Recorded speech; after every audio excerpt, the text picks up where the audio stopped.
here we have Margot and Nick. So pleased to have you on the Congress. It's a real pleasure. I've known Nick for many years, as I mentioned on last Tuesday. Nick was our very first graduate at the Shiatsu College. And I've learned a lot from Nick over the years. I use clean language all the time. It totally transformed my my work. And last time I did an interview with Nick, he then turned around and said, "What kind of transformation did it make to your work?" So it hit me straight back with clean language, which I didn't even notice at the time until I looked back at the video. But there we are. It's so integrated into Nick that he can do it without you even noticing. So yeah, it's an absolute pleasure. And Margot, it's been lovely to meet you in the rehearsals and everything. And I'm sure we're going to have a wonderful time in the next hour. So over to you. Over to you. Okay, thank you very much, Cliff. And yes, clean language is my thing. How does language connect with ki, and how does that help us in mind-body work? So it's my pleasure to introduce my acupuncturist colleague, who knows a lot more about Chinese medicine than I do, Margot Rossi, originally from New York City, but now based in the mountains of North Carolina. Margot. Hey, good morning, everybody. Well, it's your afternoon, and I hope you had a very pleasant lunch. I'm honored and excited to be with you, and I thank you for your welcome and your attention today. And I hope we give you a good, nourishing drink here. Today, we'll be exploring how we can use listening, embodiment, and clean language with our clients to help them feel more engaged and empowered in their healing process. So we're going to be covering a few points. One is, what do we mean when we say listening like water? And how does that relate to our sovereignty? We're also going to be covering what we mean by sovereignty and what happens when we connect with it in ourselves, and how we can help our clients connect with their sovereignty. Yeah, and so Cliff, if we could go to the next slide. Of course, yeah, here we go. So these are the themes today we're looking at in this short hour. Listening, sovereignty, embodied presence, a Daoyin practice. So we'll be exploring this notion of sovereignty in Chinese medicine, what it's like for each of us. And we'll be doing that in the only way you really can, which is through an embodied exercise, coming to that sense of sovereignty through the body, through the spine. So Margot will take us through a Daoyin practice, and then we'll move into a guided meditation using some clean language questions.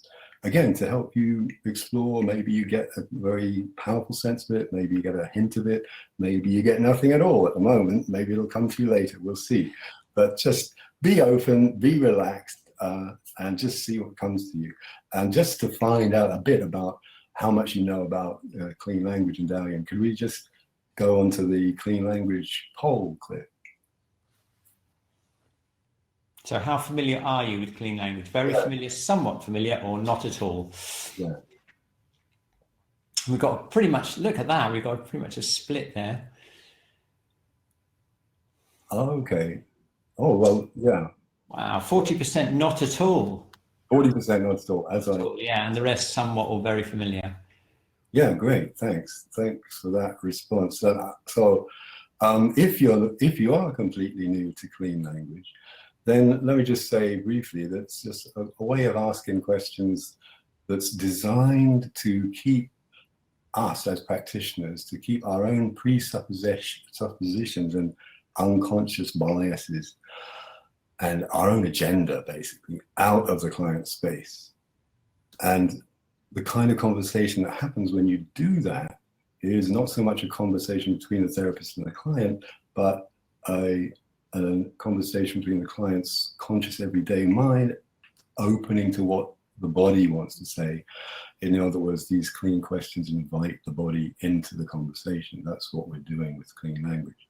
And Margot. Yeah, and we'll be inviting our attention even further by doing an embodied practice through Daoyin. So we have another poll for you. How familiar are you with? Right, we've done that. Yeah. Okay. Poll 2. Yeah. Okay. I can launch that. Here we go. How familiar are you with Dao Yin? Let's share that.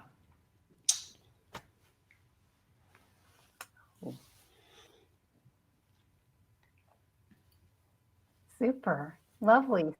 Oh, no, you've got even less people know what Dao Yin is compared to clean language. So we are, Nick, you've been doing a good job with your book. Yay. Margot's book will be out next year.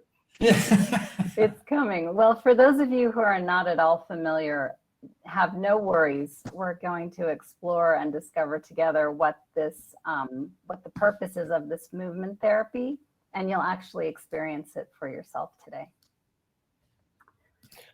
And so coming on to this Chinese character for listening, which is pronounced ting. That's how you actually pronounce this in Chinese, ting. And I love that because it's like the sound of a meditation bell. And curiously, it reminds me that the R word in English for touch comes from the Latin root toccare, or Italian, originally meaning to sound a bell, the toccare of a bell. It's like that meditation bell. Through touch, we begin to feel the resonances of the sound. And this idea of listening is also kind of about ting, something about a bell, a resonance. I love that. So in this character, can you see my cursor on the screen? Probably not. No. Okay. But so if you look to the top left, you have the part of the character which is means an ear. On the top right, you have the part of the character that refers to the eyes. So it's not just about the ears, it's about the eyes, it's about listening in a fully, with all our senses. Then just underneath, on the right-hand side in the middle, you see a single line. And that single line means undivided attention. It's like the focus of undivided attention. It can also have a sense of understanding when we bring our undivided attention. Then underneath that, the bottom right part, maybe recognize the character for the heart mind, the Shen. And then if you move back across to the lower left side, that sort of 3-line of squiggle, that can be read as mind also, but it also has a meaning of sovereignty. So somehow or other, this idea of sovereignty, this idea of the authentic self, as we call it in sort of Western psychological traditions, is embedded in the whole idea of what listening is all about in the Chinese approach. So, yes, then we wanted to move on to the character for water, Margot. So our title of our program is Listening Like Water. And what does that mean? Listening like water. So obviously listening is associated with the ear, and we know that the ears resonate with the kidneys, which has a relationship to the spine, and of course to the water element. So as we explore listening like water, what we're doing is we're exploring embodying the virtues of water as we listen to ourselves and to our clients. So I live in the mountains of North Carolina, and I live near a lot of water. So I was wanting to invite you to come with me, hike up the mountain. We're going to come to a mountain spring. And if you would, we're just going to imagine what it's like to be that water that's bubbling up from the ground. From here, it effortlessly carves its way through the terrain. So it moves through the landscape just by its own nature, without really contending with anything. When it meets an obstacle along its path, it either moves around or underneath it. And in this way, it's very yielding water. So eventually, as we move and the water grows and merges with other bodies of water, we might come to a waterfall. And here the water can be very dynamic and it can separate away from its wholeness, but eventually it will reunite back together and it'll come and form in a deep pool. And that pool is so calm and deep that on its surface, it has a mirror-like surface, and we can see our reflection in that water. And the depth of that water can seep and penetrate into places where other things can't or won't go. So in all these ways, this is what we're talking about, embodying these virtues of water as we listen and as we're present with our clients. There's also another piece to it, is that water can be used as a measure of balance. So as in a carpenter's level or a spirit level, as you might call it. So in that way, water reminds us that we can hold ourselves to a particular standard of the virtues of benevolence, patience, yielding, wisdom, integrity. Those are all virtues associated with water. And if you look at that central line in the character, you can see it as obviously as water moving between the banks of a river. You can also see it as the side view of the human spine, with those 4 dots being where the limbs come out. And so just taking a moment now, following on from Margot's lovely image of the water coming down the mountain, if you just take a moment, take a breath, sit with yourself, have your eyes half closed or fully closed if you like, just coming to your sense of your own spine, just breath by breath, taking your attention away from the screen and just noticing what it's like as you bring your attention to your spine. What part of your spine do you seem to be drawn to, for example? And breath by breath, just bringing in a sense of your whole spine into your awareness, all the way from the sacrum right up through to the occiput. And connecting with that energy, which I'm sure you've been doing this morning with all the other presentations, energy of the earth coming up into the spine, and the energy of the heavens coming down, and just letting yourself sit with that sense of connection between heaven and earth. This is the first hint we get from Chinese medicine and Tao Yin and Tai Chi and Qigong about what this sense of sovereignty might be all about. And so if we could have the next slide on Sure. the Chinese character for sovereignty itself, that embodied sense of self between heaven and earth brings us to this notion of sovereignty. And Margot's going to tell us a little bit about this Chinese character.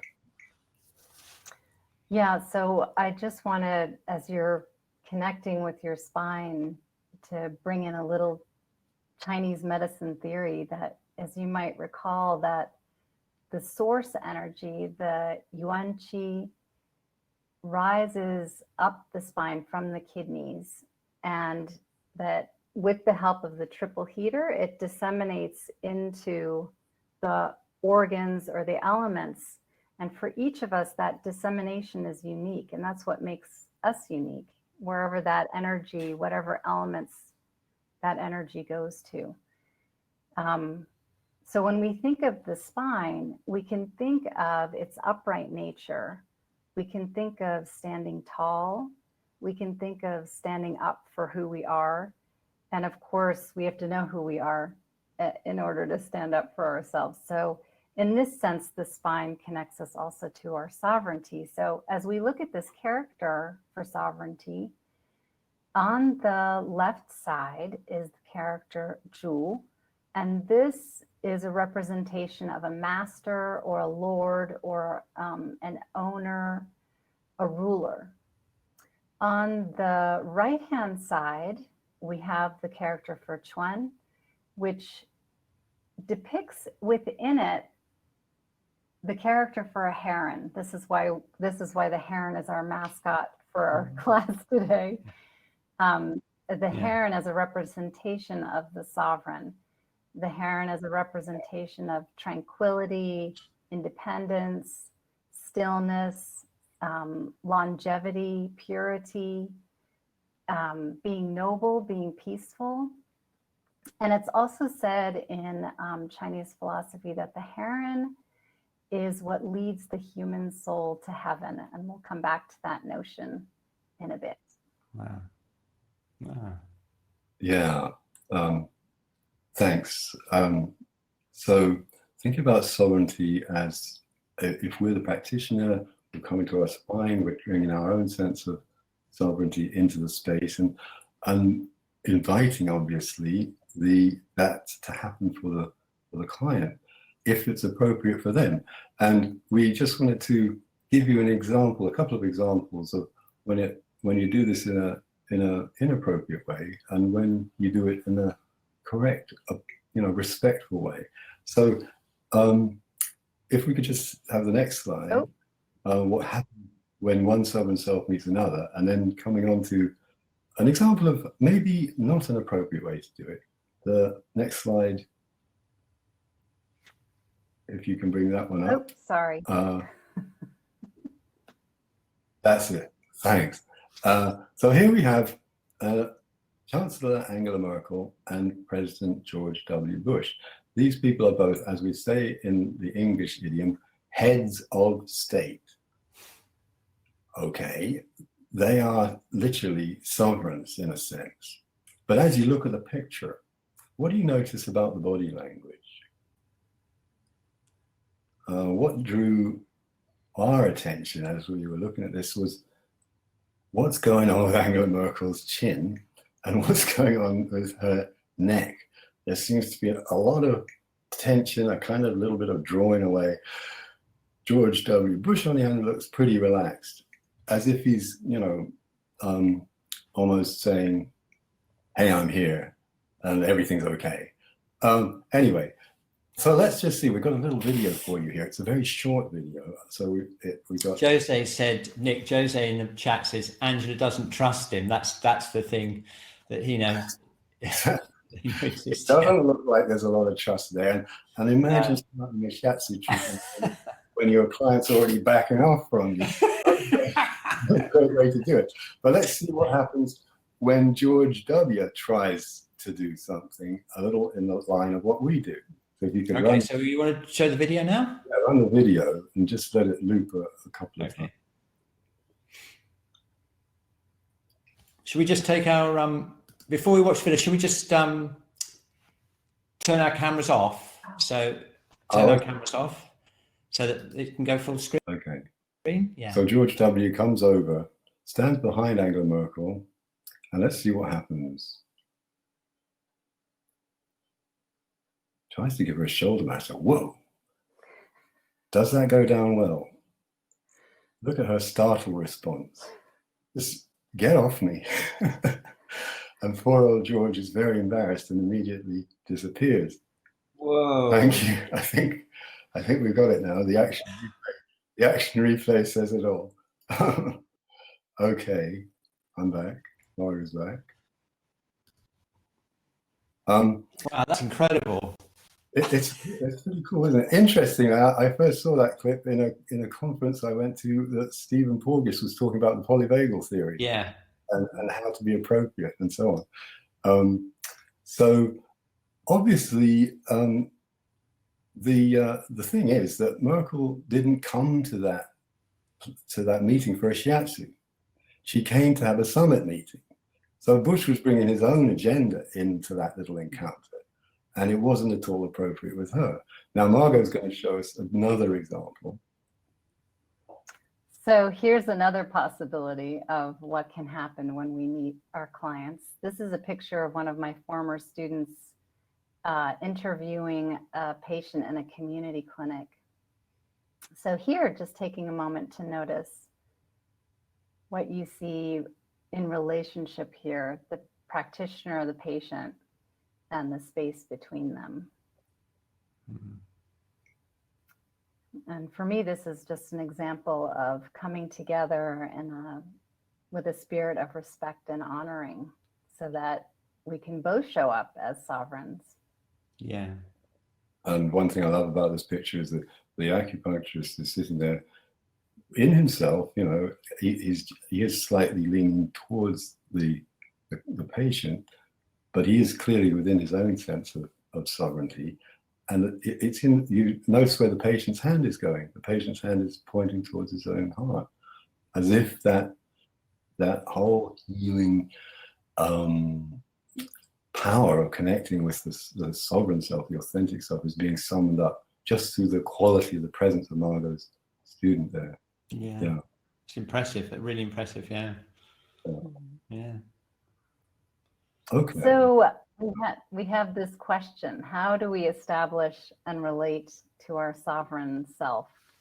And Nick and I both agree that, and I'm sure many of you, or maybe all of you, agree that it all starts with ourselves. So our embodied presence, and being at home in ourselves, we can invite others into that space of being at home in themselves. Which is why, why we'll be doing a Dao Yin practice first. Margot, you were going to say? No, exactly. Thank you, Nick. Okay. And just recalling the character Ting, the listening like water, and how that has the image of sovereignty in it. Here, if you just look at the picture of the heron and this sense of water reflecting, and this is what we do with clean language. We listen to the words that the client uses, and we just repeat them back, so that the client hears what they just said. We go deeper, go into this place of stillness in our listening, and then beginner's mind, bring in beginner's mind into the process. How does that help us tap into sovereignty? I guess if you think of Queen Elizabeth going day after day after day to meet new people who are all in awe of her sovereignty, but for her, it's a thing you do every day. How does she bring her beginner's mind to being the Queen? I think she does it pretty well. Speaking as a Republican myself, but anyway. I think it's years of practice, Nick, to be honest. Years of practice, yeah. But yes, just bringing the beginner's mind to your sense of yourself as you sit with your client, that beginner's mind, so that you are open and you are seeing things freshly and open to the extraordinariness of yourself and your client and a meeting between you. So Margot will now take us into this Dao Yin practice. I'm going to actually lie down with you, but try to weave in a few clean questions as we go. Margot. Yeah, so Nick just appropriately spilled the beans that we will be lying down if you can, and if you can't, no worries. You can just follow along with the practice, even if you're sitting. But if you can lie down, that would be better. But before you do that, I just want to introduce. I just wanted to lie down there. I was like, I know, you may, absolutely. If you want to look at the characters, you might stay. Yeah, no, okay, I'm looking. Yeah. But you're welcome to lie down anytime. So this is the character for Dao Yin, and I just want to show you some components of it because it reveals what this practice is all about. So on the left-hand side, there's an aspect here of speaking to the path, the way, the Tao, the same character as the Tao as we know in Taoism. Mm-hmm. We also, again, have the character for I. We have a character for understanding, and we have a character for Tsun, the measurement. So this aspect of the Dao Yin character is telling us that through measuring ourselves by moving our bodies along the path, we come to see and understand ourselves. On the right-hand side is the image of a bow and arrow. So this image tells us that we are aiming and preparing ourselves, as we align ourselves with a particular way, a particular path, as we're seeing ourselves and understanding ourselves, we're about to let loose that arrow. Mm-hmm. And all that potential that we have can move forward. So it's through the awareness of the body and the mind that we come to know ourselves. And when we have this awareness, we have authority to govern our own selves. And that's part of our process of growth and development, is coming to know ourselves, to govern ourselves, to govern our responses to things. And of course, that's like the cornerstone of mindfulness too. And also, when we're in that place of sovereignty and self-governance, possibilities open up to us. And of course, a sovereign holds the possibilities for the kingdom. And that's what we want to offer our clients, is a sense of possibility, that things can change and that they can govern themselves. So if you're ready. Can we lie down now? Yes. You're going to demonstrate, aren't you now? Are you going to demonstrate now? Margot's just actually, we got decided. I've got a picture, but this is essentially the position you're going to come into. Okay. If you can come to lying down, and if you can't come to lying down, just resting with your feet on the floor. If you can sit in a chair. So there's no need to look at the screen. Margot will talk us through. Yes. There's no need to look at the screen. Okay. I'll walk you through.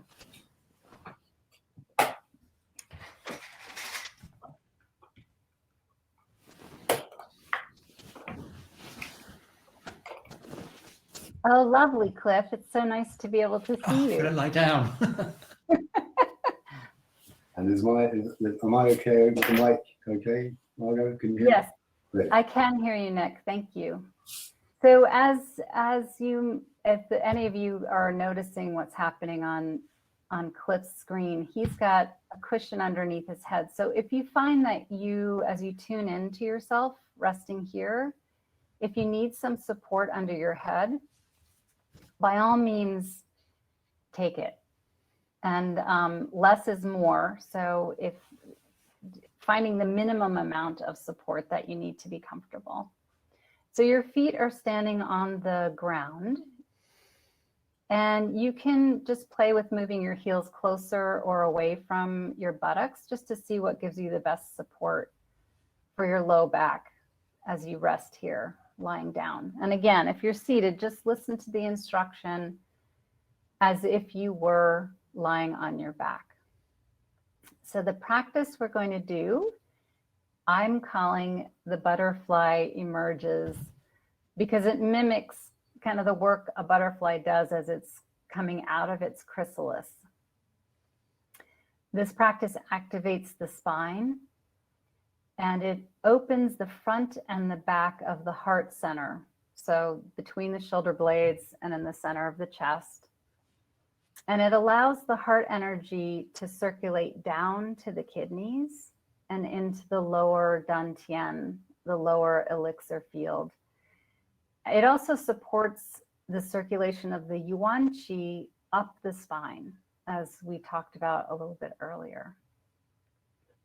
So as you're resting here, if you would, just tune into your spine. And become aware of your entire body resting as best you can. Noticing any sensations that come into your awareness.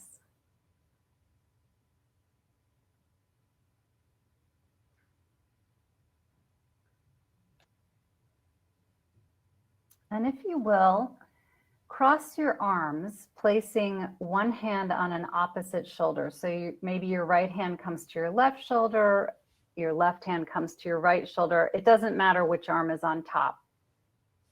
Whatever feels more comfortable to you, you can try both ways. And you're in an embrace now. You're hugging yourself here. So just savoring that. And we're going to begin to move with this position. So without lifting your head off the floor, As you inhale, just letting your chin draw toward your chest, lengthening the back of your neck. And as you exhale, if you would lift your upper body off the ground, just a few centimeters, gently drawing your chest towards your thighs. So it's as if you're doing a sit-up, but you're not doing much effort. And then you can exhale and come back down. So just kind of check in with that. You can exhale as you lift up. Take a breath while you're up there. And then exhale to come back down. And we're going to add a twist to this, literally. So while you're resting, take a breath in. And as you exhale, once again, lift your upper body off the ground just a few centimeters and turn to the left. So you're going to twist to the left, still exhaling. Remain up and inhale, come to center. And exhale and twist to the right. So you're still curled up here. And then inhale, come back to center. And exhale, come down to take a rest. And just rest for a moment. We're going to repeat this several times, so you'll get the hang of it. And if you do get the hang of it quickly, you can just continue in your own time. Otherwise, you can follow my instruction. So once again, we're going to inhale in this resting position. And exhaling to lift and twist to the left. Inhale back to center as you remain curled up. And then exhale and twist to the right. And inhale back to center. And exhale, come down to rest. Okay, we'll do that one more time together. Inhaling as you rest. Exhaling as you lift, gently twisting to the left. Inhale, center. And exhale, twisting to the right. And inhale, center. And come back down to rest. And here, if you want, you can let your arms come back to rest by your sides. And Nick is going to help us explore with a few clean questions. And just as you take a rest, we'll do a couple more in a moment. But just as you take a rest, bringing your attention back to your whole body, because that exercise kind of brings attention to the upper part of the body. You've done the twisting and the breathing and coming back to rest. What's it like now as you extend your awareness all the way back down through your legs to your feet? Nick, it's not quite clear to me hearing you. Okay, then let's just come back to the practice again, okay? Okay, sounds good.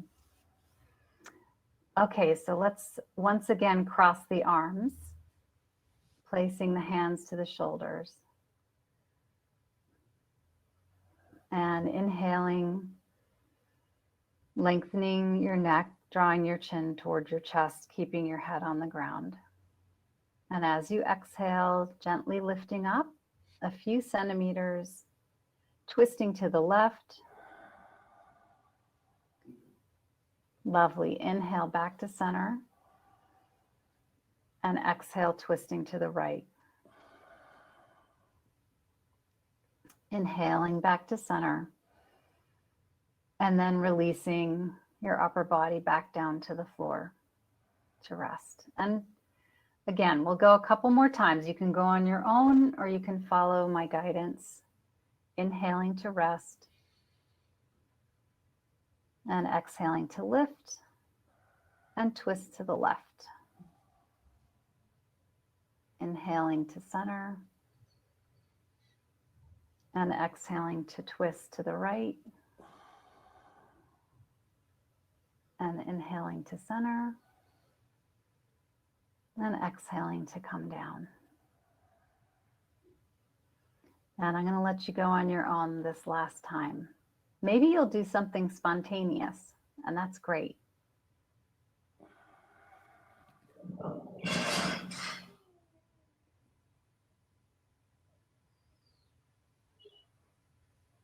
As you go, what, if anything, do you notice happening in your spine?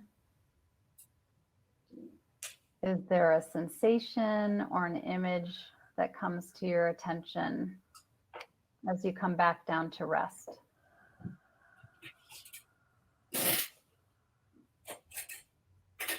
And once again, you can release your arms.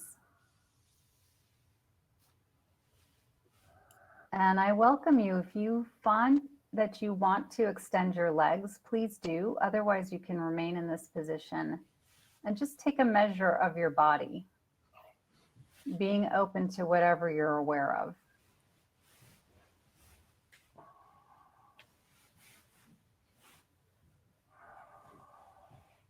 And in this resting position, again, coming to your spine, what's it like when your spine can just be soft, relaxed, supported by the earth underneath, like that river flowing down through the mountain.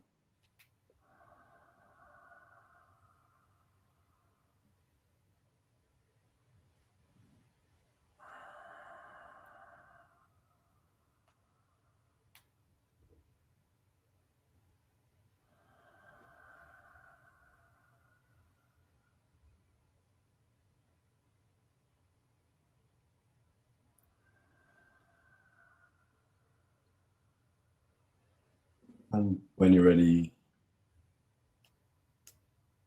bringing yourself gently back.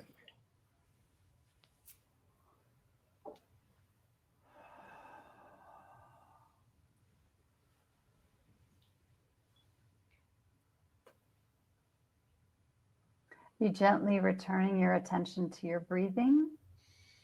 We invite you to take 3 of the longest, deepest breaths you've had so far today.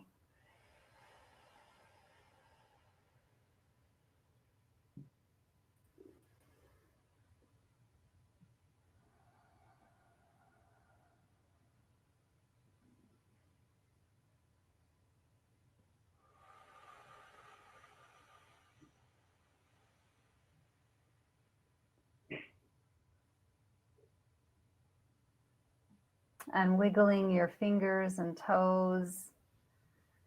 You can roll your limbs gently side to side, your legs, your arms, your head.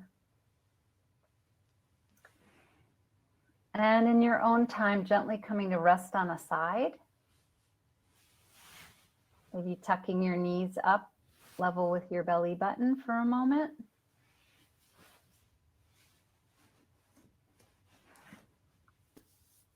And ultimately making your way up to sitting. Cliff, you look so comfortable. Yeah, it's danger. I could just nod off there. Yeah. Yes, coming back, bring your spine with you as you come back to being in front of your screen. And just take a moment to settle into being upright again. Yeah, being upright again, noticing what's that like for your spine, being upright again. How much more work do all the muscles have to do just to maintain this upright presence? And staying with that embodied sense of yourself, we come back to our heron. And just meditatively, for a moment, being with that heron, just allow your eyes to absorb the pure heronness of this beautiful bird and that sense somehow of sovereignty, which it naturally has. Mm-hmm. The way that animals know exactly who they are and what they are. And before we go into the guided meditation, obviously staying with this sense of your embodied self as we go into it. Margot, one of the things that inspired us to kind of offer you this particular guided meditation is something that Margot heard when she was an acupuncture student way back when, Margot. Way back when, okay. Yeah, when I discovered that a treatment session begins the moment a client walks into the clinic space, one of my teachers who was a student of J.R. Worsley, some of you might be familiar with J.R. Worsley. He founded the 5-element school of acupuncture there in England. But my teacher shared that J.R. encouraged students to meet their patients as if one were meeting an emperor or an empress. So with that in mind, when you're ready, simply noticing what happens when you open to your own sense of sovereignty. So just taking a breath, maybe again closing your eyes, having half closed if you like, just settling into your sitting bones, coming into your whole embodied self and just being open to that question, that sense of, well, when I open to my own sense of sovereignty, what happens? What am I aware of? Maybe something happens, maybe nothing happens, that's fine, but just being open to your own sense of sovereignty, coming from that sense of your upright spine. If there's a word, an image, an emotion, a sensation, noticing what comes and asking yourself, is there anything else about that word or image or sensation?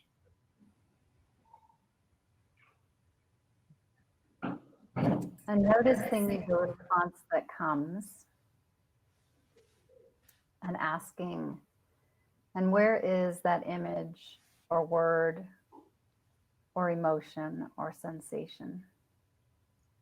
Where is it? Is it on the inside or the outside? Does it have a size or a shape or a color or a sound, or maybe nothing at all? And if there is something there, what is this sense of your sovereign self, your authentic self? What is it like?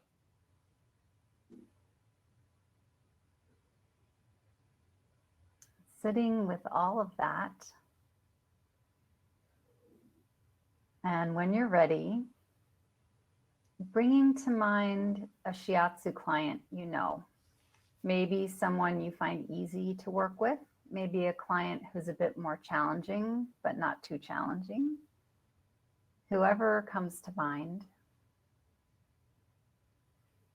And imagining this client is present with you and you are present with them, and that there is a safe, respectful space between the two of you.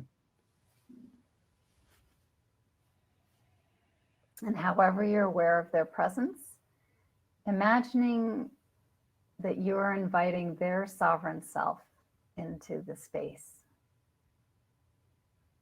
And what happens? What do you notice? What is it like to be present with this person in this way, meeting from spine to spine, maybe from heart to heart, your sovereign self, meeting their sovereign self, not like President Bush, but with respect, deep respect from the heart. And imagine bowing to each other. What sense do you have of that? And is there anything else about that? That simple act of bowing to each other. And in this meeting of these two sovereign selves, being present with each other, noticing maybe if your hands respond in some way to the field of ki that you create between you. hands know about this meeting of these two sovereign selves?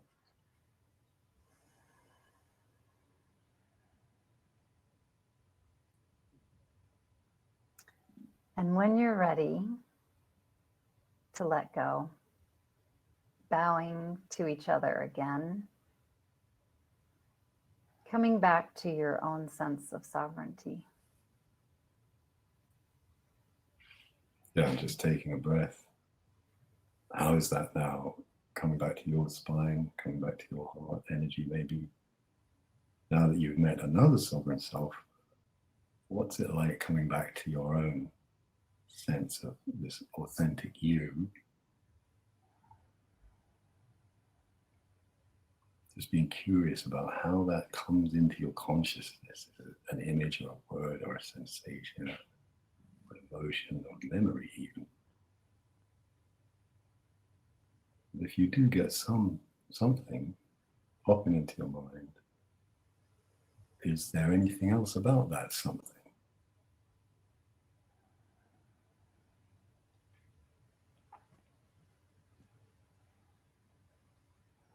And what do you know now about your sovereign self? Just taking a moment to reflect on that.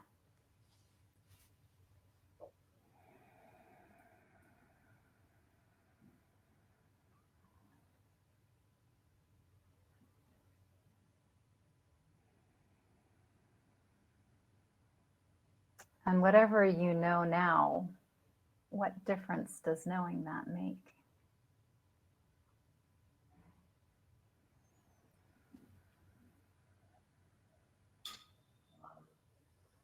Two useful questions I always ask at the end of any session. What do you know now about all that? And what difference does knowing that make? And what can you take from this to remind yourself, whenever you need to remind yourself, of how to connect with your sovereign self in yourself, and how to invite that to happen for your clients?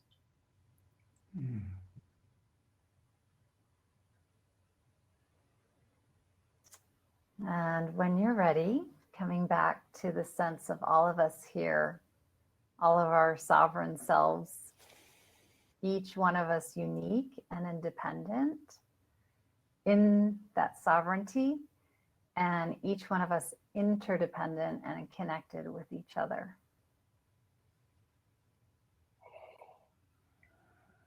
And maybe sort of bowing to each other, all of us bowing to each other as we come back out of the guided meditation. And here's our friend Heron again. So just stretch yourself, let your neck do what it needs to do, flap your wings a bit. And so as you come out of the meditation, we just wanted to go to another poll to ask, how did that help? Did you get any particular sense of this sovereign self of yours? If we can just go to the next poll, how much clearer, just before that, going back to the poll? Yeah, 1 is low, 5 is high, that's right. How much clearer are you now about your own sense of sovereign?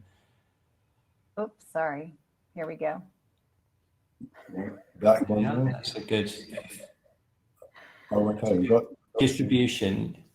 I thought that was amazingly strong, actually, as an exercise, because I do quite a lot of yoga twists, sitting upright. Yeah. But just having the gravity there made it much stronger. I don't know, it's just a suggestion, but when I got up, I thought, do you know what? I do definitely feel like a heron. I could feel my upper back, and a lot of I noticed quite a few people in the chat said they felt their heart beating and they could feel aware of their heart. And for me, that was very very strong. You know, that was the feeling around. It was mainly around here, actually. It was really interesting. You know, this feeling here. Stretching it round, sort of opened it up, and I don't know, just to give you some feedback. I mean, when I was with my client, I felt, my imaginary client, I felt The interesting thing, the sort of thing that I found the most encouraging, that I felt familiar. I felt that sensation as being a familiar one. So I thought maybe, that's a good thing. But I do feel that sovereignty when I'm with my clients a lot of the time, and their sovereignty. You know what I mean? It felt a familiar thing. But I wasn't normally, I'm not normally so aware of myself, my actual heart center and how it fitted with my spine. That was new. That was a new sort of sensation. So thank you very, very much. It was really, really interesting.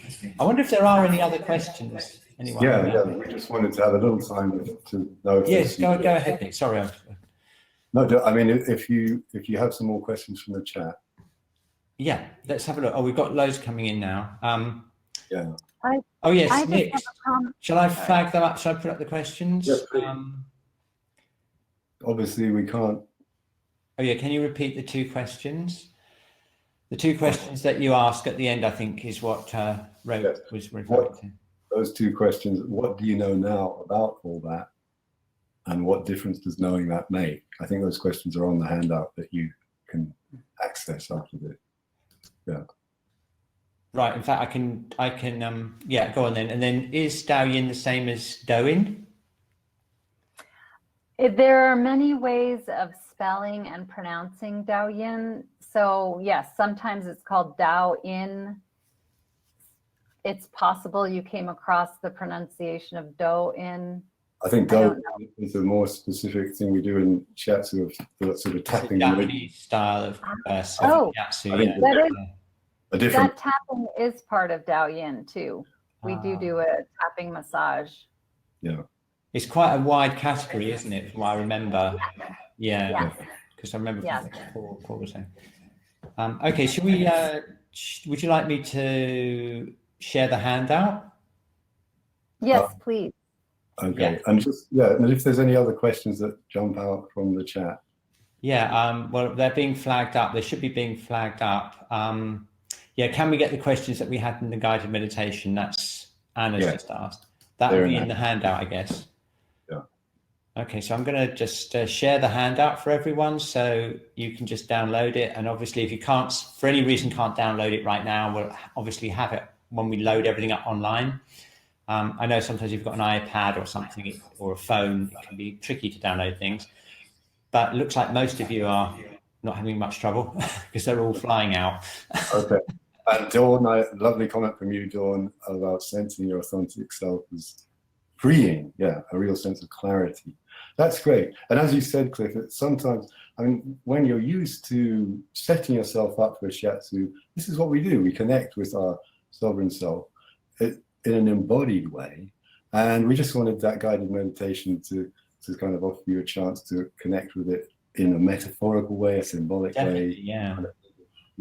Well, definitely with more awareness, more concrete awareness than I'm used to. I'm used to other things. What's the best clean question to ask? Anything else about that concrete awareness? What if my sovereignty is more in the outside? This is an interesting question from Ina.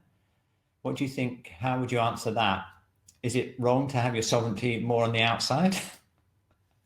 Well, that clean question is really interesting. Is it more on the inside or the outside? You can ask about anything. If a client comes along and says, I'm really feeling this anxiety, it can be an extraordinary revelation if you ask, is it on the inside or the outside? Because the everyday mind will almost certainly have thought it's on the inside. Yeah.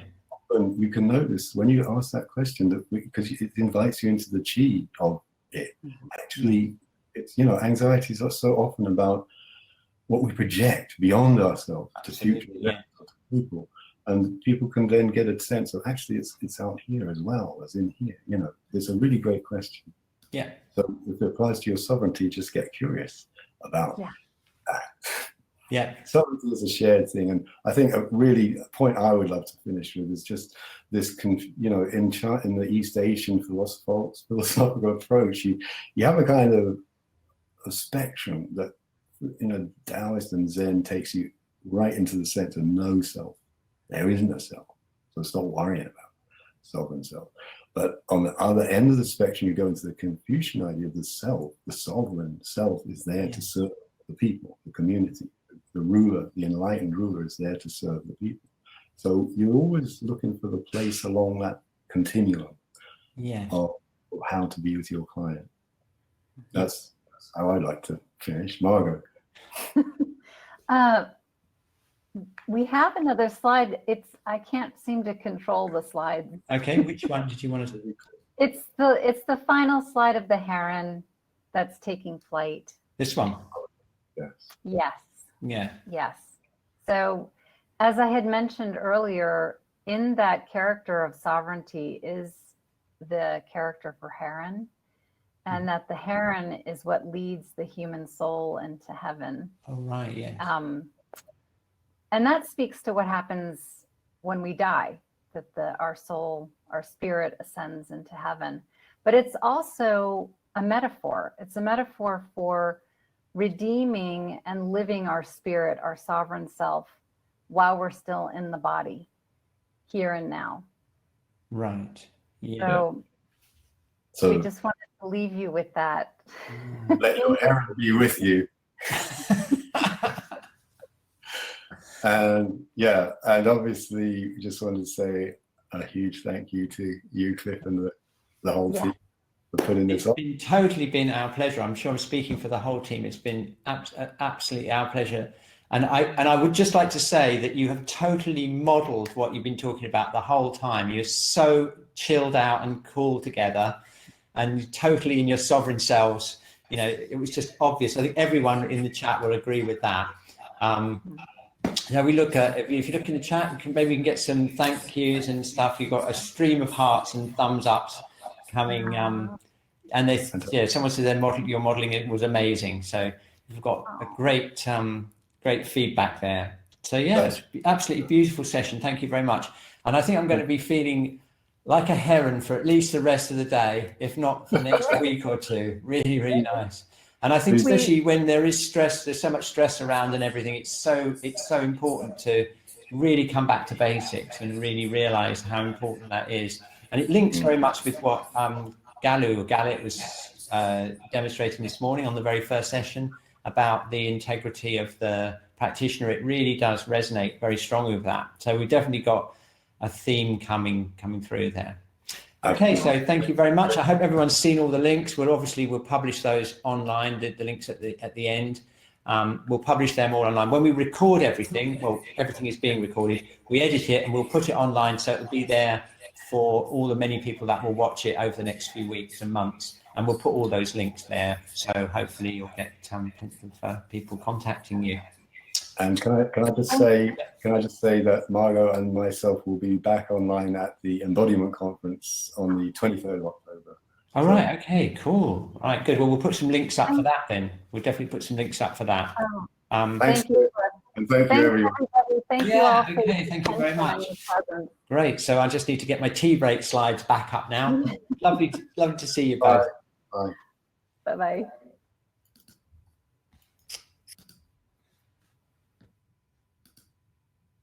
Okay, so how about that? Wasn't that the most beautiful session? I really enjoyed that, and that was quite a revelation, that exercise as well. So I really hope you enjoy playing around with that at home. Really beautiful session. And so now it's tea break again, and we've actually let you have some biscuits now because it's the afternoon. We thought you might like a little bit of a pick-me-up.